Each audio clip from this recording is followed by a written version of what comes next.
Raw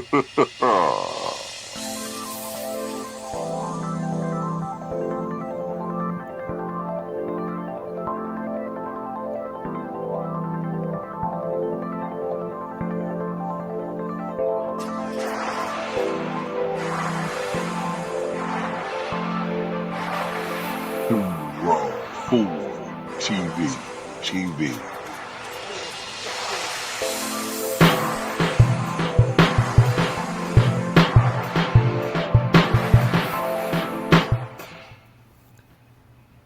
What's up, YouTube? This is Too Raw for TV, aka Darth Apocalypse. So, we all remember 2020. 2020 was one of the most eventful years, and not in a good way, in global history. Of course, we went through a worldwide pandemic, or as I like to call it, the plandemic. And since that plandemic, over 7 million lives were lost due to the COVID virus. Approximately 700 million to as many as 1 billion were affected worldwide. It affected a lot of people's lives. And it affected everybody, no matter what your occupation. Student, part-time worker, intern, doctor, taxi driver, athletes, NBA players. Right? We know what happened when it came to, in particular, Carl-Anthony Towns and his family. I think he lost 10 family members that year due to COVID. And, of course, it was also a year of intense social struggle. We had a president, a man who's president again, the only president outside of Grover Cleveland to serve 2 non-consecutive terms. But during Trump's first term, we saw a lot of social turmoil, in particular because of the rhetoric that was very, very hot during Trump's first term. Not to say it's any better now, but it was particularly hot in 2020. And we saw a rise of activism in young people, and particularly Black Lives Matter. And the NBA became very involved in Black Lives Matter, and particularly after the shooting of, I believe his name was Jeff Blake, or I think it was something Blake. But anyway, it was after that shooting, which was actually during the shutdown period of the NBA, in which they seriously considered not starting the season back up. Right? And according to Anthony Davis, NBA players had a meeting prior to the restart of the season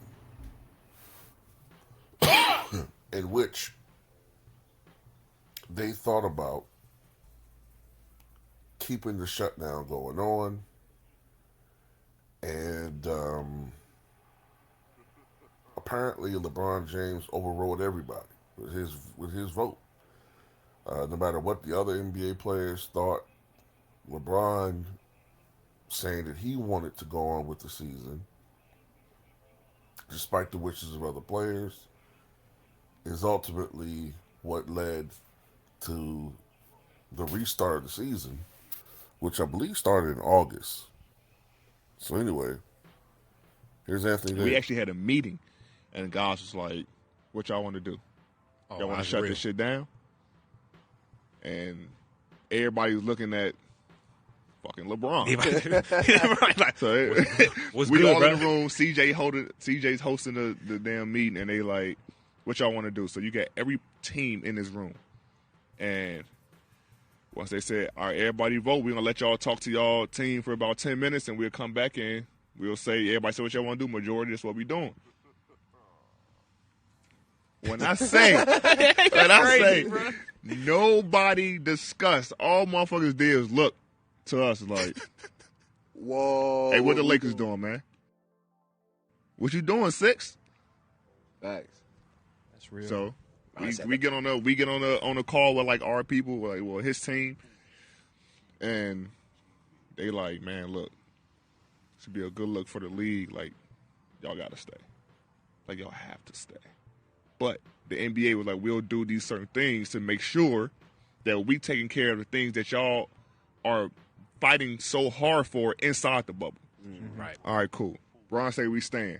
No other vote matters. Right. The bubble is going on. Right? LeBron ball.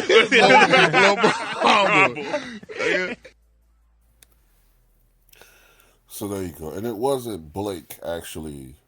That actually occurred after the NBA restarted. It was actually George Floyd that prompted the players to seriously consider not coming back. It was George Floyd. So anyway, well, that tells you right then and there that the Lakers were the ones who were the most adamant about restarting the season. And the other NBA players were most of the other NBA players were not as enthusiastic as restarting the season. Like I said, people's families were affected by this thing. People were distracted by the events going on in that particular year. I mean, it was a very scary time. Hell, some athletes may not even some of the players due to shutdown. I know guys were working out at home, but some of them may not have been in the best shape physically, but more so than that, mentally. Like I said, some of these guys were very, very distracted from basketball because of what was going on, man. You know, it was a scary, scary time. And the Lakers had built-in advantages. The Lakers had built-in advantages that other teams didn't have. Unbeknownst to the other players, the Lakers were able to practice during quarantine. They were able to practice at the home of a billionaire in the LA area who had a replica of the Lakers court and gym in his mansion. These guys were able to socialize when everybody else was quarantining. And also, you might recall that when the initial NBA shutdown started, which was in March of 2020, LeBron in the interview said, it wouldn't be real basketball starting the season back up if there weren't fans involved in games. He said it's not real basketball, but he changed his mind, allegedly, when Rich Paul got into his ear and said, look, people are distracted right now. You know, a lot of these guys aren't really going to be, into basketball mentally. This actually be a good time to restart the season with us having the advantage. We got a strong roster. We can have a real, real strong advantage, and we're going to win an easier championship than it would be during a normal structure of a season. So that's why LeBron all of a sudden was so adamant about restarting the season, because it would be an easier time for him. And as we've also seen, that 4.5 month break that we saw was the best thing that could happen to Anthony Davis, because every other subsequent season that he's had, when he's had to play basically the entirety of the season with no real break, what happens? He's broken down and got hurt every fucking year. So this is another reason why we don't respect the bubble title, And the fact you got these LeBron fans telling some old man, it was so difficult because, there was no crowd. Really? So so these guys playing in an empty gym, right? These guys playing in an empty gym with no road games, no crowd yelling and screaming and getting in your head, messing with messing with your confidence, and just the crowd and the movement in the background. It tends to fuck with your depth perception.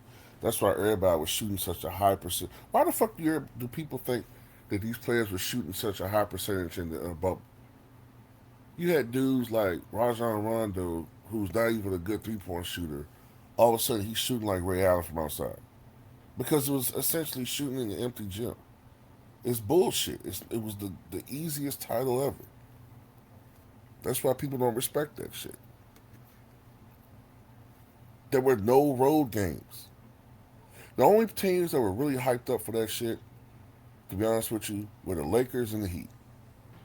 Because the Heat were in home territory, they were in Florida, so you had the Miami Heat fans or Florida fans more into it, and the Lakers because you know they were the more practiced, more conditioned, more ready team.